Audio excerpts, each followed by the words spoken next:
Hey everyone, welcome to the channel. In this video I will show you how to delete and close your Rakuten account.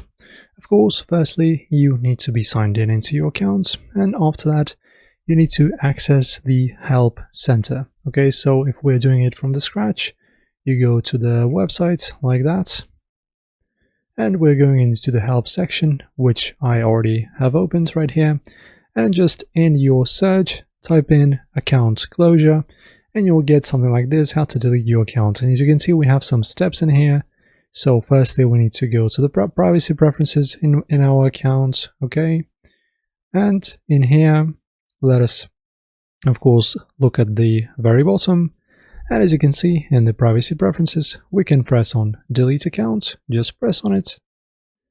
After that you get your confirmation code to the email that you've used to register this account to, and after that input them, verify, and delete and close your account for good.